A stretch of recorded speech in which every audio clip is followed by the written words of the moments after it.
네, 정호영, 한동훈 후보자를 둘러싼 윤석열 정부 첫 내각 검증 논란부터 검찰 수사권 폐지 법안 처리 둘러싼 충돌까지 국회 그야말로 전운이 감돌고 있습니다. 지금부터는 더불어민주당 윤호중 공동 비대위원회 위원장으로부터 현안에 대한 입장 자세히 들어보겠습니다. 안녕하세요, 위원장님.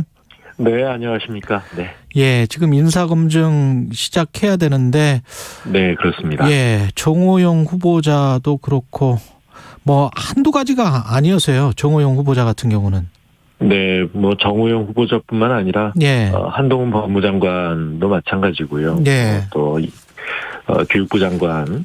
김인철. 국무총리 후보자 인사청문회가 다음 주부터 이제, 첫 청문회로 시작을 할 예정인데요. 예.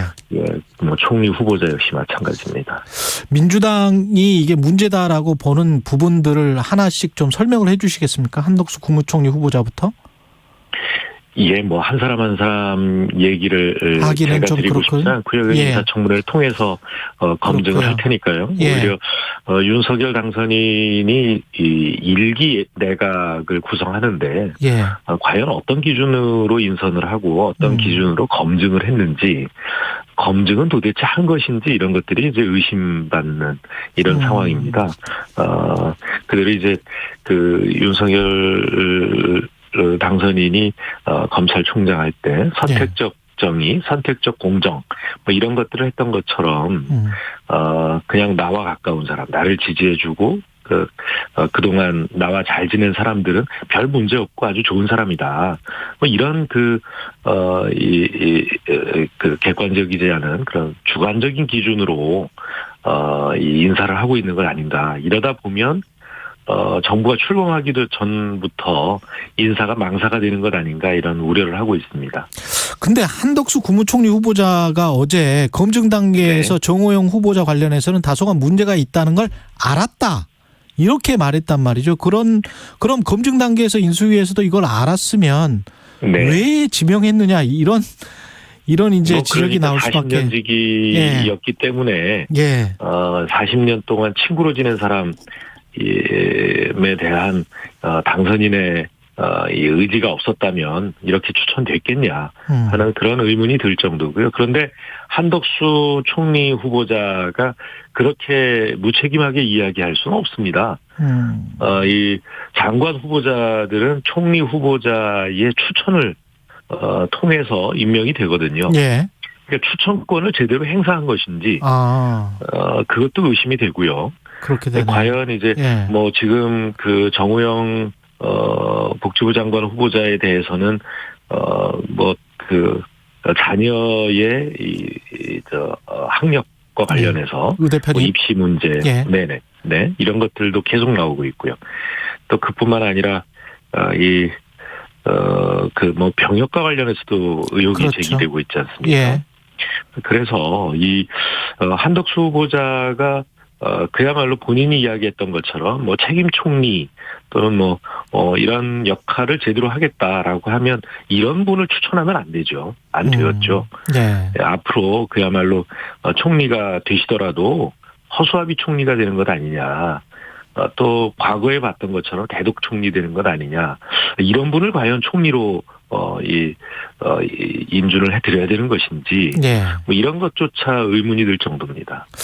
근데 윤석열 당선자는 부정 에펙트가 확실히 있어야 한다, 이렇게 이야기를 했다고 하고, 장제원 비서실장은 이게 조국 사태와 뭐가 같냐, 비슷한 게 있으면 얘기를 해보라, 그러면서 이제 발끈했다, 이런 보도가 나왔어요.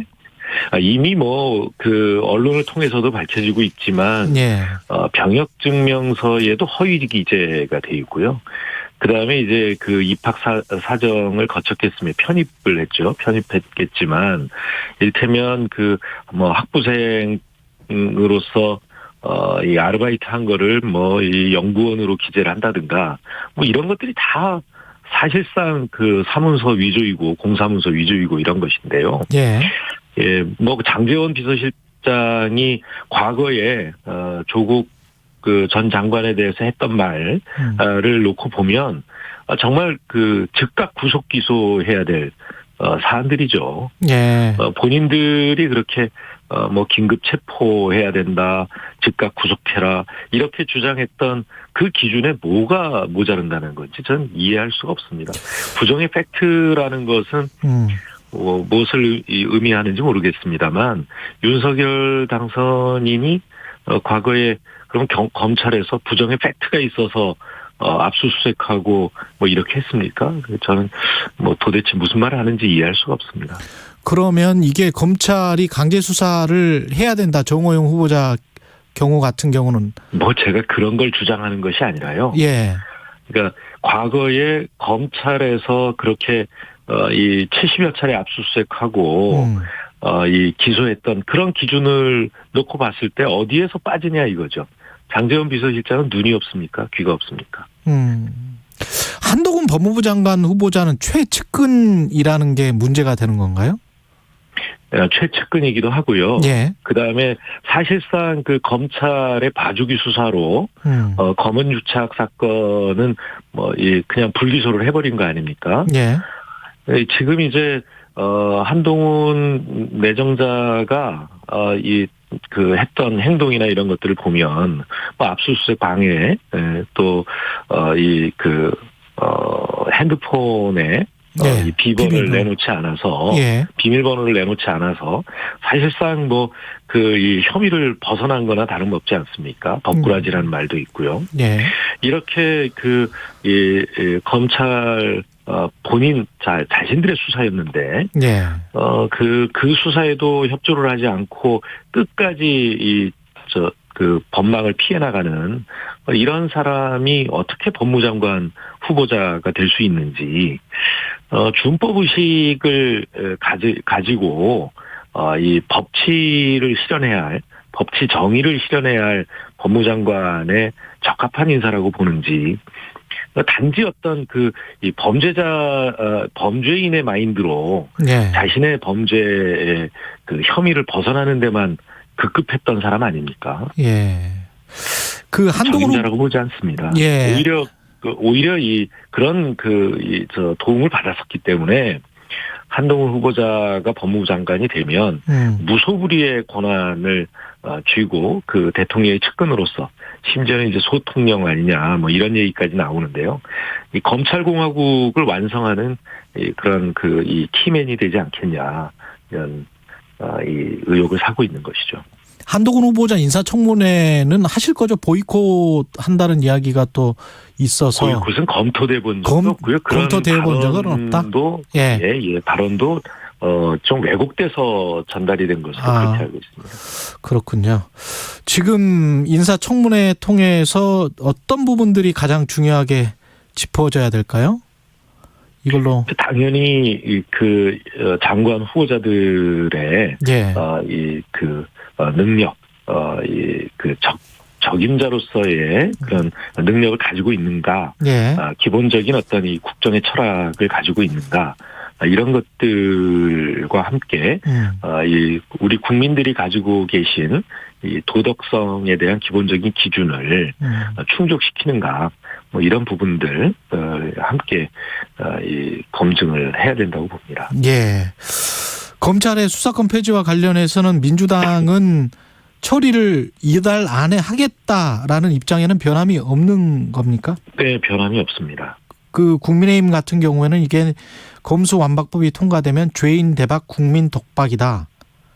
뭐 경찰이 중국 공안처럼 무소불위가 된다. 이렇게 주장을 하잖아요. 저희는 이 검찰이 가지고 있는 수사권을 모두 검찰에 다 넘겨야 된다라고 하는 그런 주장을 하고 있는 것도 아니고요. 네. 저희는 기본적으로 이 검찰의 수사권과 기소권이 전부 주어지다 보니까 네. 또 이 다른 나라 검찰의 경우에는 수사권을 법적으로 가지고 있다고 하더라도 실제 수사를 하는 검찰은 거의 없습니다. 그런데 우리나라처럼 거의 지금 한 8,000명 정도의 검찰 직원이 있는데, 네. 검사는 한 2,000명 되고요. 실제로 검사 1인당 2명, 3명의 이 수사 인력을 가지고, 네. 이렇게, 이 막강한 수사력을 가지고 있는 검찰은, 전 세계에서 찾아보기 힘듭니다. 이런 것들이 결국, 검찰을 무소불위 권력을 만들게 했고요. 견제받지 않는. 그리고 그것 때문에 사실상 법률 시장 자체가 왜곡되고 있습니다. 우리가 이제 어떤 검찰의 수사를 받는다든가 아니면 기소가 되면 제일 먼저 변호사를 찾게 되는데 변호사 찾을 때 인맥, 학연, 지연 이런 것들을 찾게 되지 않습니까? 예.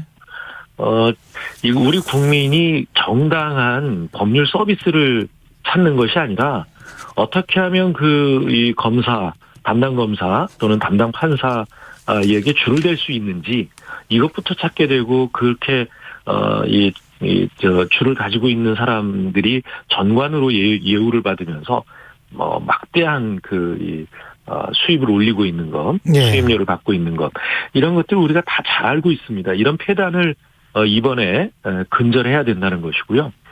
그렇기 때문에 권력을 한 기관에 집중할 것이 아니라 나누고 분산시켜야 됩니다. 그래서 서로 견제하고 또 균형을 찾을 수 있도록 만들어서 억울한 인권 침해를 받는 그런 국민이 없도록 피해자가 없도록 만드는 것이 이번 우리 당이 추진하고 있는 검찰개혁의 기본 목표이기 때문에요. 예. 경찰의 모든 권한을 갖다 주겠다는 것이 아닙니다. 수사권도 경찰뿐만 아니라 다른 기관을 설립해서 지금 이제 공수처도 있으니까요. 한국형 FBI.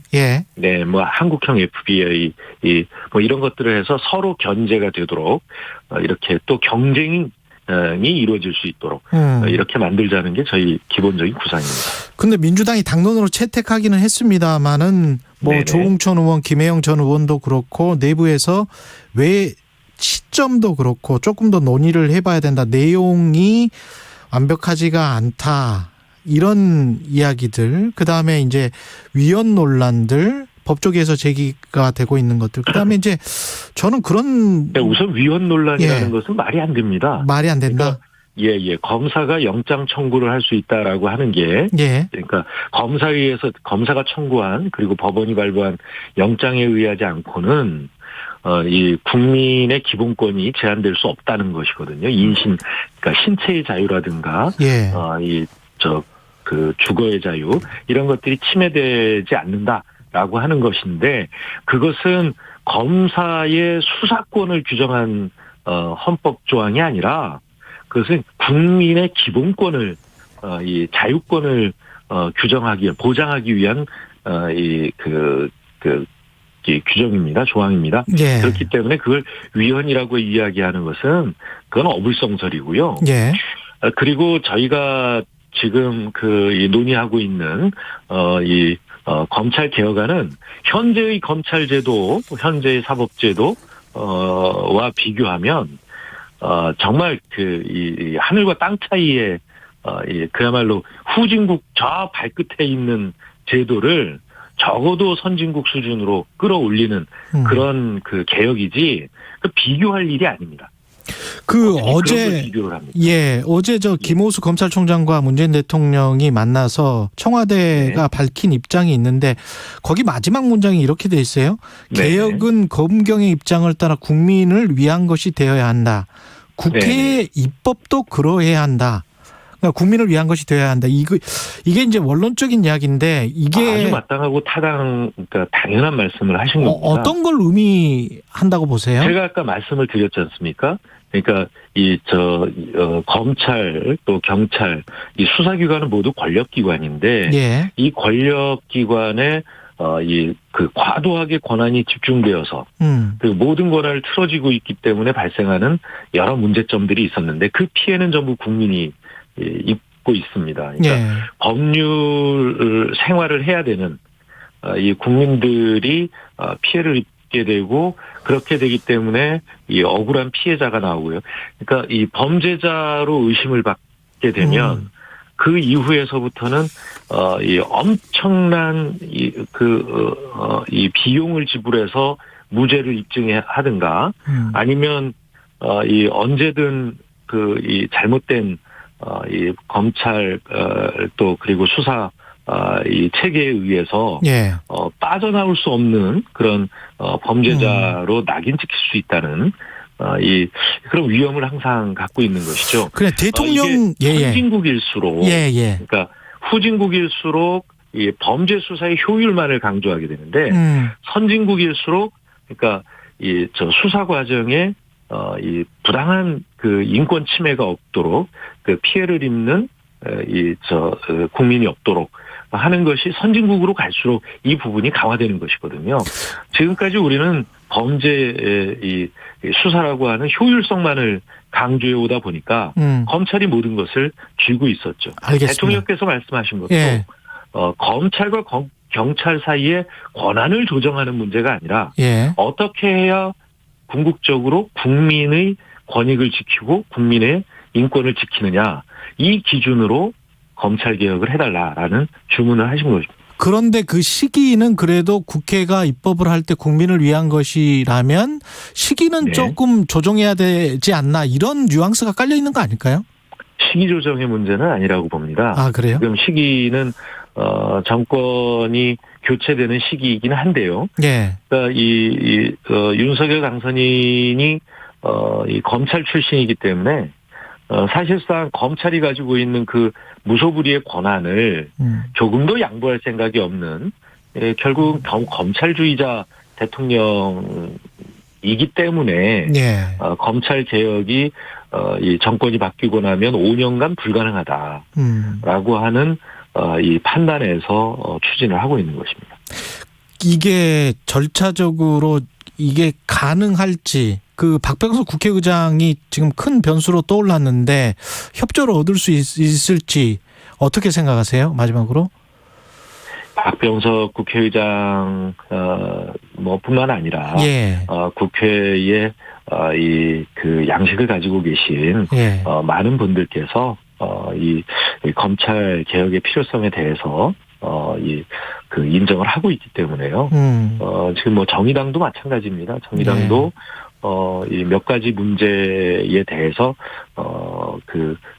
이 문제 제기를 하고 있는 것이지 검찰 개혁 그 자체를 반대하고 있지 않습니다.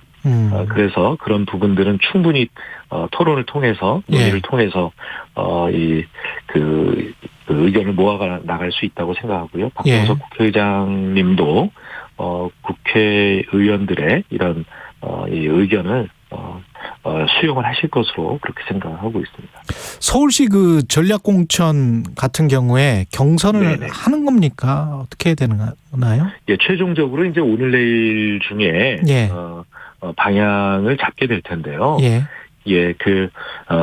가장 이 기준이 되는 것은 경쟁력입니다. 그리고 이제 우리 당의 서울시장 선거 승리에 가장